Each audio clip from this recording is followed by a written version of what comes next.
If you've ever been on the Snowdon Mountain Railway, then I'm sure you're going to love the Coldefeld Railway.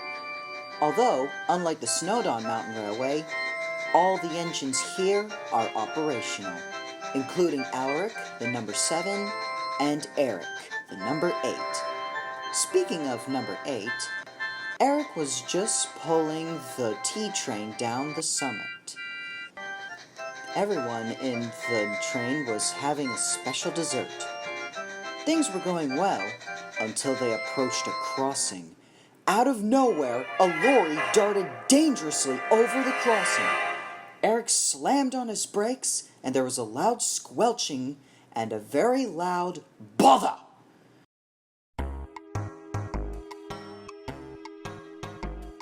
Good tidings, Eric. How was the T train? Things were well until lorry dangerously darted over crossing. Oh, dearie me. Some automobile darting across a crossing? Surely it wouldn't give me any trouble. Come the following day, Patrick took a passenger train up to the summit. As Patrick was approaching the crossing, there stood the lorry. The lorry turned on its motor when... "Don't you even think about it!" snapped Patrick. Surprisingly, the lorry's motor shut off, and it remained stationary even when Patrick passed the crossing. What did I tell those other engines? There's no need to worry. Patrick had to wait for Alaric to puff down from the loop line. "No need to worry about that lorry there, Alaric." Alright then, lad. But unfortunately, Patrick was highly wrong.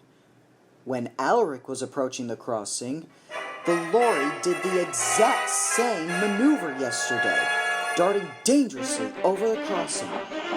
It freaked Alaric out so much, he tried to race away as fast as he could. Wilfred was just shunting in the yard when he heard some squealing. There, Alaric screeched to a halt to Kirk Mansion.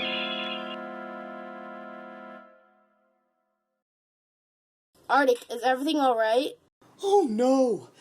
Some lorry darted dangerously over the level crossing, lad. Wilfred pondered. He remembered that Eric mentioned the same thing about a lorry dangerously crossing over. I wonder if he's still there. So Wilfred went to the crossing to see if it was still there. And sure enough, it was. But when Wilfred showed up, the lorry didn't do anything. It didn't even bother with the other engines. Not Coldy, not Ernest, not Shane Dooney, not even Patrick. However, whenever Alaric or Eric show up, then the lorry strikes. And every time when the last train passes, the lorry leaves. That night, the engines held an indignation meeting. Right then, so it's clear what makes the lorry tick. Wherever Alric or Eric are in presence, the lorry dashes dangerously over the crossing in front of them. Doy, we figured out that much.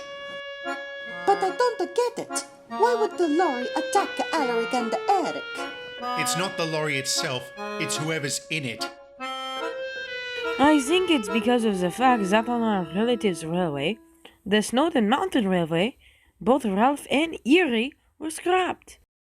More like withdrawn, but still, it was a little upsetting. If Ralph and Erie are scrapped, who's ever in the lorry wants them scrapped too. That is simply uncommissionable.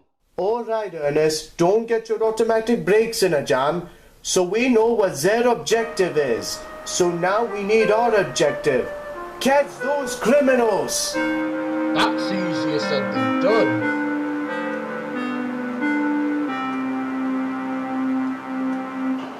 Come the following day, Alaric was just preparing for his first train of the day when Wilfred popped up.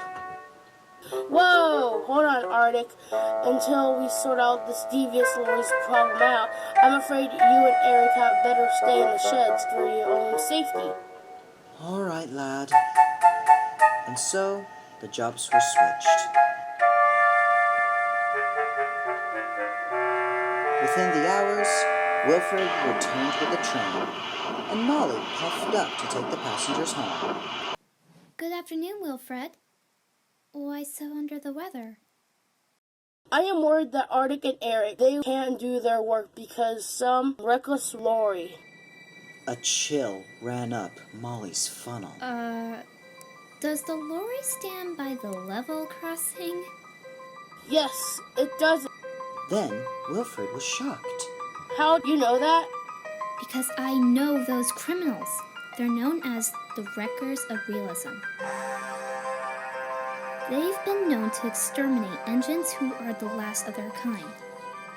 I should know, because I myself was a victim.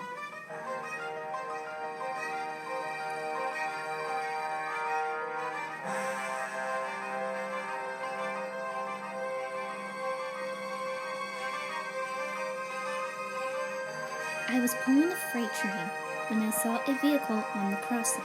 I braked, but it was too late.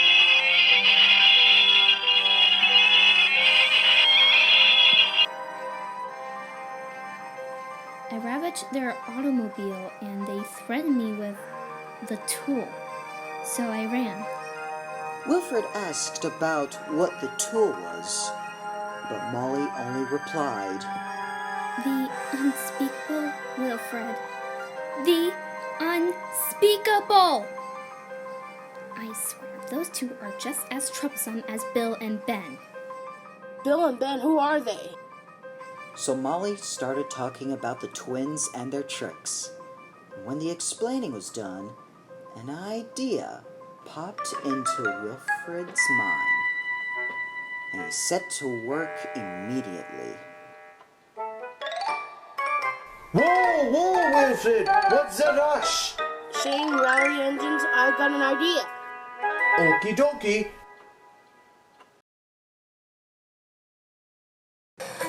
That afternoon, all the engines gathered to the sheds. So what's the plan? So the plan is you two will stay here, Wappa.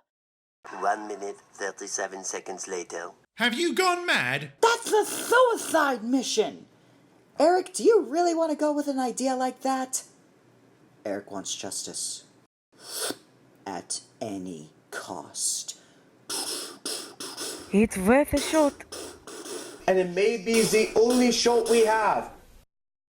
The next day, the plan was set into action. The truck, Wilfred, and Eric puffed along the line. You okay, lad? But the timid purple engine said nothing. I know it's a little frightening, but there is a problem. We'll do it together. Eventually, the two engines made it to the crossing. And there was the lorry. Eric was placed in the middle, and the lorry sprung out like a panther. Driver, now! Quickly, the driver snapped a photo of the lorry's license plate. Great! Now let's get out of here before they... Oh, run! Run! Freaking run! Oh, no, you don't! The engines quickly reversed back to the Kirk Mansion sheds.